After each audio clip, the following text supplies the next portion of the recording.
Thanks for tuning in to episode number 7 of the Sultan of Slow Drip. I am your host, the Sultan of Slow Drip. Joining me today is my buddy Jake. Thanks for joining, Jake. So he actually is the person who introduced me to Victor. Yep. And the way we met is through Kyoto style coffee. So why don't you tell the story about exactly how we came to know each other? I know I was in either Thailand or Burma with Victor at the time. So I got like 2 different roasts. One was a light roast from Burma. One was like super dark roast when we went to Thailand. Mm-hmm. And then I either reached out to Metropolis or I tagged Metropolis, and then they tagged you. Mm-hmm. And then you said, let's link up sometime. So I brought you a batch of my Burmese/Thai Kyoto cold brew.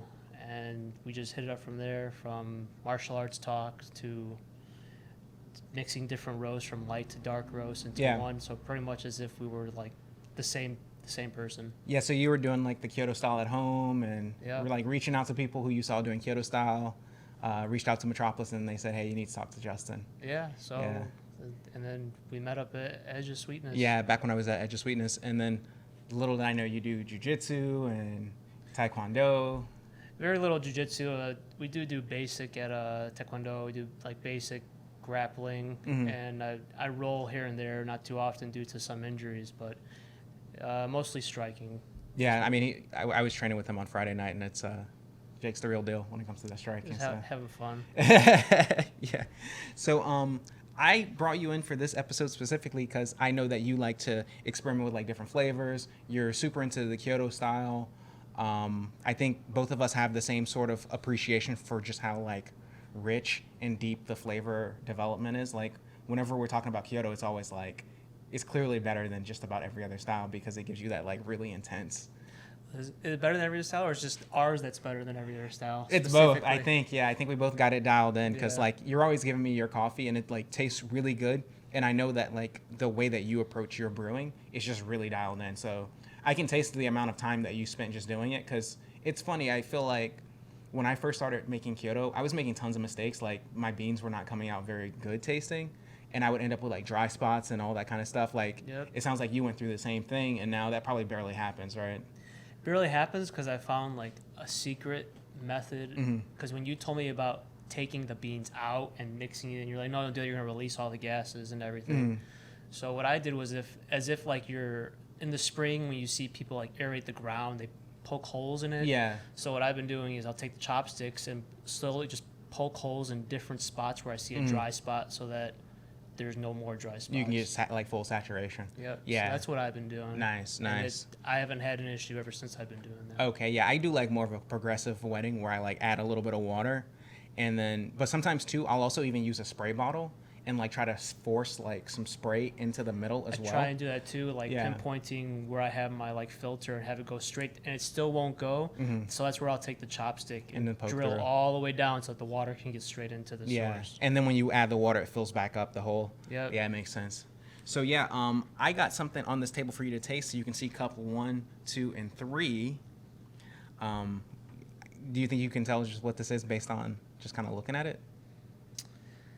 Either they're different strengths of tea or coffee. Okay. So I'm assuming one is tea and the other 2 are maybe 2 different roasts of style of Kyoto, but I can't be certain. So these are all the same coffee, and the only difference is I interrupted. So basically what I did is I took my 600 grams of water and I split it into 3 different cups, 200, 200, 200, right? And then I put my my coffee grounds in the Kyoto brewer. I ran the first 200 through. That's here. So they're the first drops. Yeah, so this is the first 200, the second 200, the third 200. And so that's like the maple syrupy type of stuff I sent you yesterday as a photo. Yep. Yeah. So we're going to be tasting we this. might have to go to the bathroom for a quick break. Yeah, we'll definitely have to get to the bathroom after this. But what I wanted to do was articulate a couple different points with this. So the first thing is you notice that first like syrupy part, it's like much less liquid than the other 2. And that is just mostly because the coffee grounds are holding on to the liquid. Right? And that's why I love the Kyoto, because it's like by the time it's at the end of its drip, and those drips are so translucent, you know you've gotten every last drop of coffee out of there compared to cheesecloth barrel method. Let it sit, pull out the beans, and then you got all the leftover juices still in that cloth. Yeah, you can squeeze it and see that it's still like a lot of coffee still on the grounds. Whereas like this right here, you know, it looks kind of like tea. It's like it tastes like a light tea, but it's gonna be the cold brew. Yeah, and it shows you just kind of how effective. Like if I did one more stack, if I broke it down where this was split in half and it was like 100, it would be even lighter at the tail end, and you would just see just how effective and how efficient that Kyoto style brewing is. But I did it this way for a couple different reasons actually.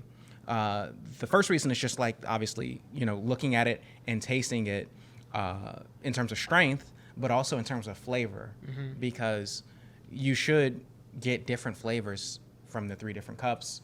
I think when people look at Kyoto, like coffee brewing in general, they think if you like add more coffee, you just get more flavor, but that's not necessarily the case. You might get different flavors, or like this will just be a stronger version of this, which will be a stronger version of this. But in actuality, you might get different flavors. Yeah. So yeah, this is one way to kind of break it up and see what flavors are present at the beginning of the brew versus the tail end of the brew. Okay. So let's get in here. And actually, I'm going to start off at the lighter side just because I think that'll be kind of easier to get in there first. And then we'll work our way up to the darker part. So we'll just try a little bit of this first. Can I be part of this experiment? Yeah, please. Sweet. I'm intrigued. All right, yeah. Got Victor behind the camera here. There you go. Cool. Thank you. Thank you. All right. Smells good. Mm-hmm. Cheers, guys. Cheers. Yeah, I can smell. Cheers. Makes me think of Spicy. your purple label. Yeah. Well, I can actually show the coffee too. So yeah, this is Geisha Marcella from Groundswell here in Chicago. And actually this coffee is an anaerobic fermentation, so they use a different fermentation style, which is giving it that kind of explosive fruitiness. And I noticed that, at least when I brew it kind of normally, there's like a silkiness as well that I think comes from the anaerobic. Especially since this method is closer resembling to the last one, to tea. Yeah. And then jasmine is one of the roasts that are in there. Yeah, like the flavor notes. Mm-hmm. Yeah, it tastes like I'm drinking jasmine tea with a combo of coffee. Yeah. It's like jasmine for sure, and then there's like some grape. Like the really fat grapes. Have you ever had like the ones that you get from the Asian market that are like super fat and juicy? Like those grapes? Yeah. You know what I'm talking about? those are good. Yeah. It's like that. See, I don't taste violet. Honestly, maybe just because I have jasmine so stuck in my head. The jasmine is super duper potent though. Like this tastes almost like if you go to pho and you get like that really strong jasmine tea Dude, that it they give tastes you. like a strong jasmine. That's Yeah. how, like, if I didn't know about the color, Mm-hmm. like if I didn't see the color, I would just think it was a jasmine tea. Maybe next time we'll just like no color. Yeah, exactly. You just blindfold it, you know.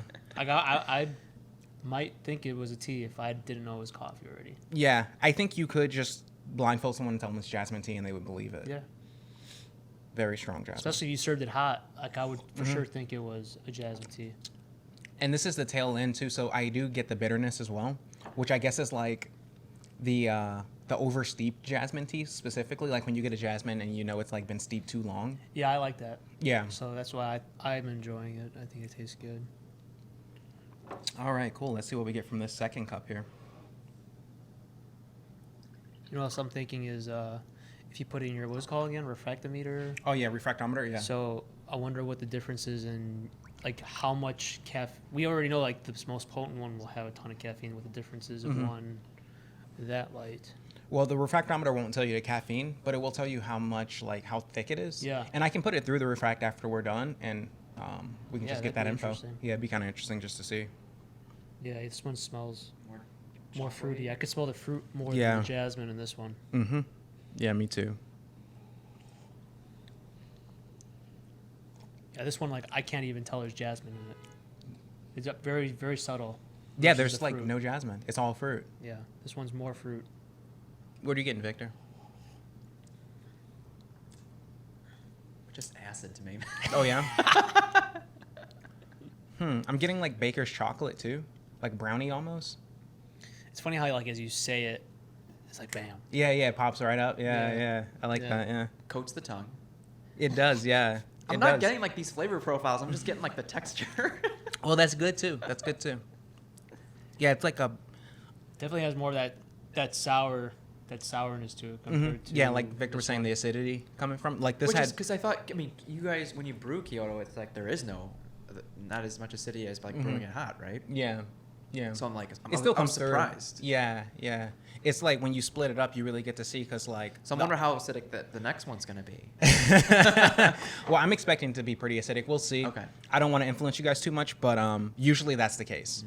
So because the acids are like one of the first things to kind of come out in the brew. So and actually the tail end is really where you get like the sweetness of it. So Okay. yeah.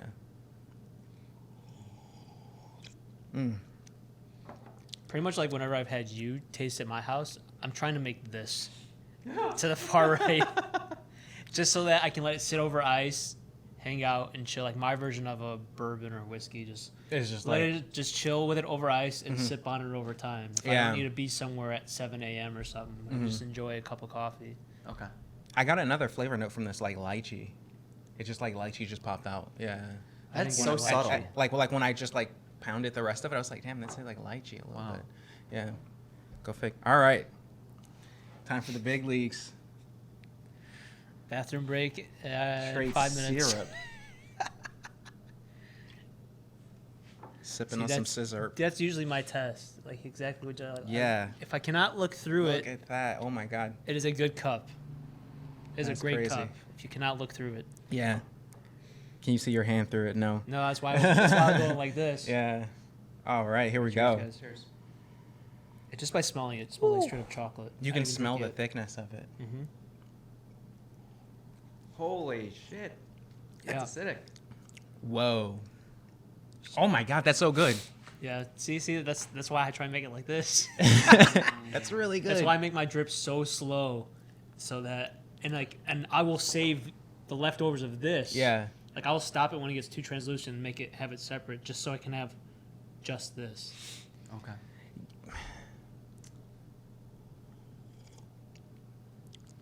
Because eventually you just add, like I said, if you have it over ice, it'll go from this stage to this stage. Never had anything like this before. Yo, I love this. No, I like this one the best. And I know it's Yeah. under It's kind extracted. of like That's the creme de la creme. yeah. I mean, well, the thing about coffee is when you are brewing, if you under extract it, it can be like too sour, Yeah. and like you just get this crazy acidity that's just like it's Yeah. not enjoyable. And that's the worst part when you finish making that big batch. Yeah. And it's just all sour. It's all sour because you under extract it. So this like should technically be under extracted, but it's like incredible actually. Wow. And I there's this one guy who I follow on Instagram he's known for like doing latte art, Lance Hedrick, and he's incredible, one of the best latte artists I've ever met. And now he's branching into more like content, like full production of showing people how to do pour overs and all that kind of stuff. And he was talking about how some coffees they actually perform better under extracted, like intentionally, because there's this thing in coffee where it became the trend to kind of push the extraction because the more extraction you get, the more sweetness you can get. You run into a risk of making it too bitter, but you know, there's just more sugars that you're extracting from the coffee, and I guess maybe it's worth under extracting some coffees on purpose too to see how they play. Yeah, I think it really also depends on what kind of roast method and what is being putting in. Like this one was jasmine. What were the other two? So yeah, it was like jasmine for this one for sure, just like pure Lemon and jasmine. blueberry. For the second one, I got that lychee, and then we got some like baker's chocolate and like almost like chocolate blueberry like brownie. Yeah. So that's why I like try making when it's the first one, and I know I'm making a batch that involves maybe toffee, graham cracker, chocolate. Then I can get that all. It's like as if I'm drinking a coffee candy bar. Yeah, that is what it's like. It's like a Yeah. coffee. Have you ever had black honey before? No, never had that. I was gonna say liquid gold. Yeah, right. It's like it's basically almost like burnt sugar Okay. that's turned into a simple syrup, Okay. and it kind of tastes like that, but with like intense berry notes, like.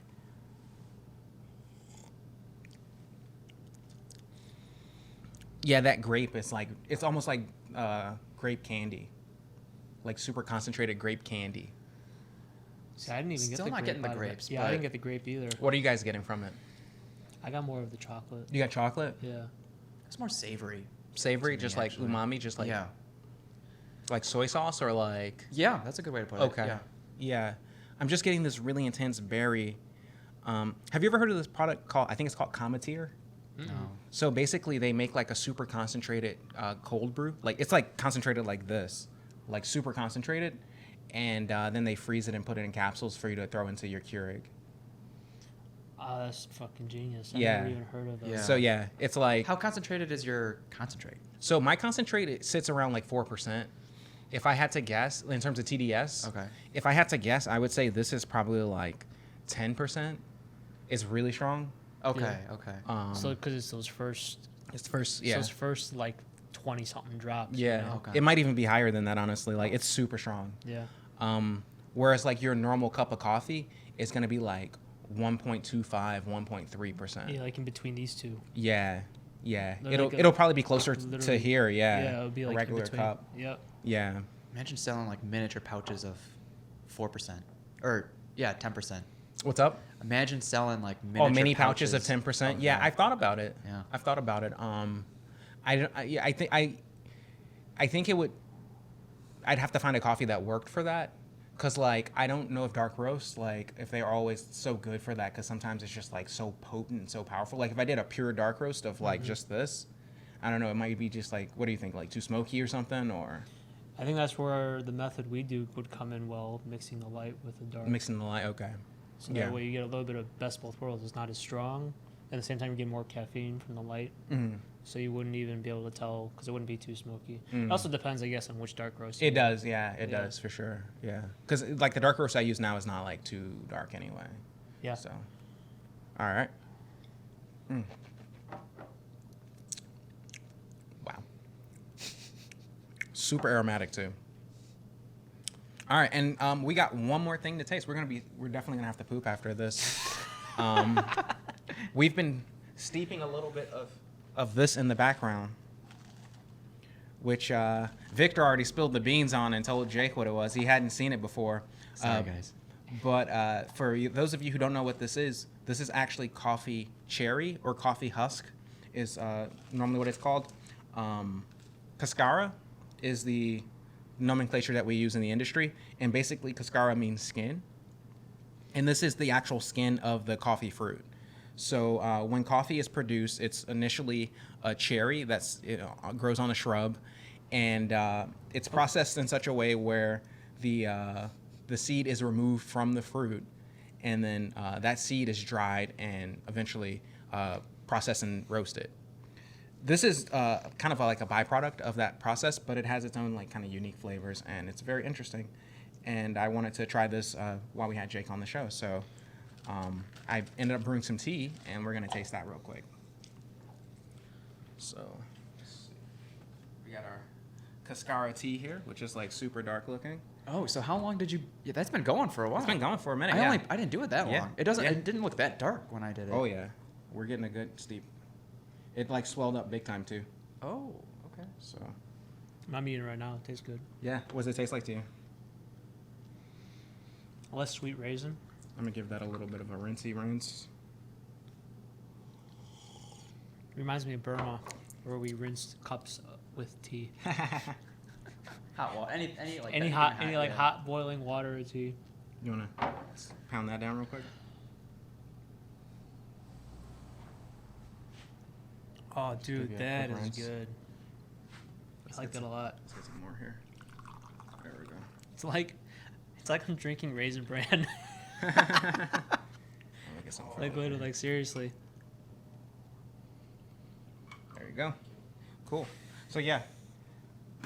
So you said when you brew yours, it didn't come out this dark. I didn't steep it for that long. Okay. Yeah. So That is this, amazing. It looks like coffee almost. Yeah. You know, Yeah. but clearly it's not. I mean, look at these two together. Yeah. I guess it would be like right there in the middle Right. of these two. But yeah, this is the actual fruit of the coffee, and one thing that I noticed is it tastes a lot like apple and like tamarind. You get like Tamarind, yeah, yeah. tamarind's like a huge Tamarind. note. Yeah. It's got like this vinegariness to it. You know, like I kind of like it more. Yeah, it's really good. Yeah, it's super good. This, if you mix it with a little bit of sugar and then put it and make like a snow cone out of it. How do Like you do? Wait. Cascara snow cones. Like you just put over the crushed ice, the snow cone ice, like that shaved Oh, ice. okay. Yeah, Cascara snow cones are ridiculous. Dude, when I do that slurp method, I taste it. It tastes so much sweeter. Where Yeah. can you find Cascara snow cones? You have to make them. Oh, Yeah. I'm like, the last time we had snow cones was in Hawaii. Oh, nice. So that'd be interesting. But yeah, Yeah. you have to make them. Now, how easy is it to get your own Cascara? Oh, I got this from Counterculture, so I But literally like, just. the other roasters sell, or just counterculture? Yeah, other roasters sell it. I find that if you look at the Cascara offered from Counterculture versus like your other ones, their Cascara just is like, it's higher quality. It's darker, richer. It comes from a certified organic farm, if I'm not mistaken. And then also, instead of being kind of like chips, where if you look at most Cascaras, they look like kind of flaky, like husky. These look like actual just full pieces of fruit that were dehydrated. So yeah, I think it's just the highest quality Cascara that I've had. So I like to get This theirs. is really good. Yeah. This is really good. And it's super caffeinated too. Which super caffeinated? We are.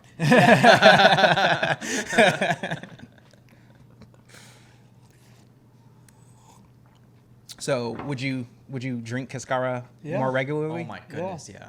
Yeah? Oh yeah. It's really good. I'm interested to see how, if anything can be brought out of it, making it in a cold brew method. Yeah, I mean, Like if you left that French press in the fridge overnight in cold water, how it would taste. so I did back when I worked in Metropolis, I did a agua fresca using cold brew Cascara and watermelon juice. So I would like blend up a watermelon and then strain out the pulp, and I mixed that with the Cascara cold brew and lime juice. Man. And Why don't then they sell that? That's why they don't sell anything like that. That's wild. I was like the only person willing to do it, I guess, like because we were doing drink of the months, and then Yeah. also too it had optional cayenne, and like the cayenne was like super on point because you put the cayenne in the watermelon juice with it. Wow. Dude, it was so good. It made me So- think of Tahin and putting Tahin on there. Tahini would be really good. Oh. Yeah. One of They these have it across the episodes. Let's street. do it one of these episodes. Yeah, let's do it. Like they have that across the street, so we can get something easy. Yeah. Yeah. Freaking love Tahin on my. Like I don't even drink, but when we were in Mexico, we put Tahin on like I think it was squirt with tequila, and then Tahin on top. Yeah, that's classic. I was just like, that was freaking good. Okay. Nice. Cool. We got something for the next episode. So cool.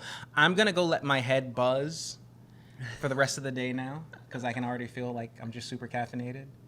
You got any parting words you want to leave us with before we wrap up, Jake?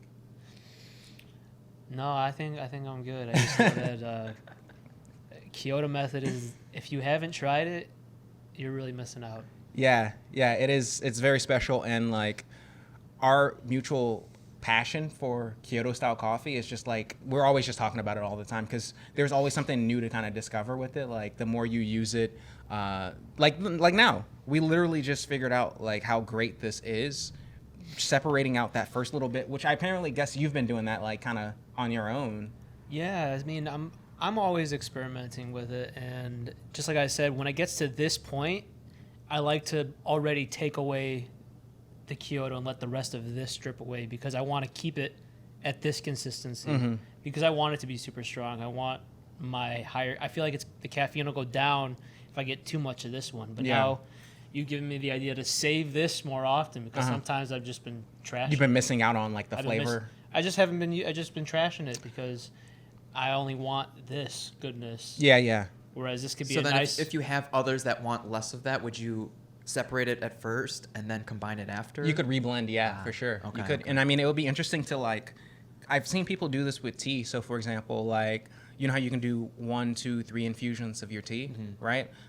There are people who like to stack their infusions as well. So they'll like do 3 separate infusions and then recombine them in different ones. So you might combine number 1 and 3 or number 2 and 3. You know, so it'd be interesting to combine these in different ways and just see how they like pair out with each other. I'll do that based on who I might be sharing a Yeah. cup for. Sometimes I'll save this.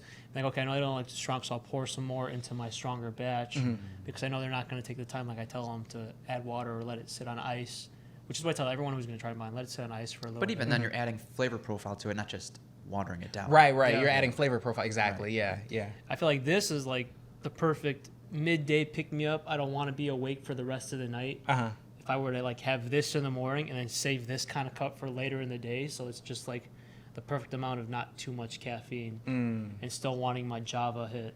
So Very cool stuff. And this might not be the best idea, but I think I want to try some of this with some soda too, just to see how it tastes in the soda. I'm down to try anything. So. I'm gonna be super buzzed. We're gonna do that off camera though. I'm like super duper buzzed. But thanks for tuning in to episode number 7. We didn't do the Question of the day. Question of the day. What is it? Question of the day? Am I supposed to answer this? No. I want you to come up with a question to ask everyone. Usually I ask the question of the day, and Okay, I totally didn't come up with one. I have one that I always mess around with. What does an espresso roast mean? Okay. When people are like, I want to buy the espresso roast. Is it just a buzzword? Okay.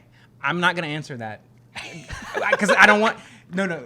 The reason I'm not going to answer it because I want people to leave comments, and then what I'll do is I'll answer that in the next episode. Okay. That way people have a chance to answer it. So that's a great question. For example, if you don't go to Starbucks, but if you go to Starbucks and they sell like different beans, and one of the beans are called espresso roast. What does that mean?